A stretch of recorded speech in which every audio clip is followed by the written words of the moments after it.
अस्सलामुअलैकुम। आज मैं आप लोगों के साथ मटन बीन्स मसाला की रेसिपी शेयर कर रही हूँ। ये बहुत ही सिंपल और इजी रेसिपी है और साथ ही बहुत टेस्टी भी बनती है। तो चलिए इसे बनाना हम शुरू करते हैं।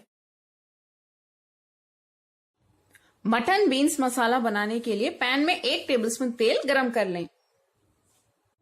तेल हमारा गरम हो चुका है। इसमें डालिए 2 मीडियम साइज की कटी हुई प्याज, 1 टीस्पून अदरक लहसुन का पेस्ट, हल्दी आधा टीस्पून, 1 बड़े साइज का कटा हुआ टमाटर। अगर आपको टमाटर पसंद नहीं तो आप स्किप भी कर सकते हैं। थोड़ा सा नमक भी डाल दें। 200 ग्राम गोश्त, आप चाहे तो चिकन भी यूज कर सकते हैं।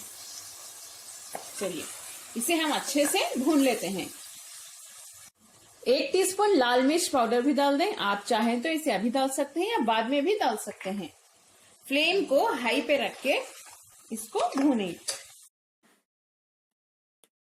इसे मैंने अच्छे से 1 से 2 मिनट के लिए भून लिया है। नेक्स्ट हम इसमें पानी डाल देते हैं। पानी मैं यहाँ 1 कप डाल रही हूँ। नेक्स्ट हम इस पे लिड बंद कर देते हैं। इसके ऊपर विजिल लगा दें और हाई फ्लेम पे रख दें। जब 1 सीटी यानी 1 विजिल आ जाएगी तब फ्लेम को लो पे रख दें और लो फ्लेम पे हम इसे 5 से 8 मिनट पकाएंगे, यानी गोश्त 90 to 95% गलने तक।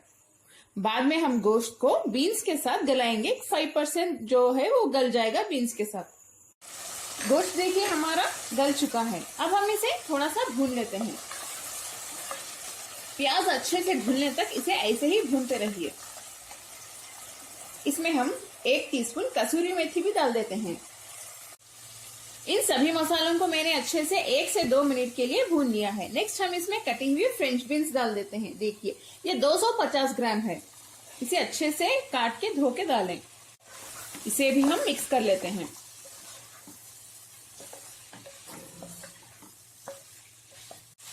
मिक्स करते हुए बीन्स को इन मसालों के साथ हम भून लेते हैं। इन्हें भी कुछ 1 मिनट या 1.5 मिनट के लिए भूनिए। फ्लेम को मीडियम पे रख लें। बीन्स को गोश्त के साथ यानी गोश्त के मसालों के साथ अच्छे से भूनने के बाद इसमें पानी डाल दें 1 कप। इसे भी मिक्स कर लें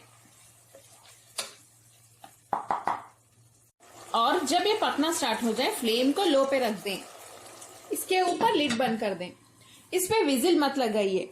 विजिल लगाने से बीन्स तो जल्दी गल जाएंगे लेकिन टेस्ट उतना अच्छा नहीं आएगा। लो फ्लेम पे ही बीन्स को गलाने से बीन्स बहुत टेस्टी बनेंगे।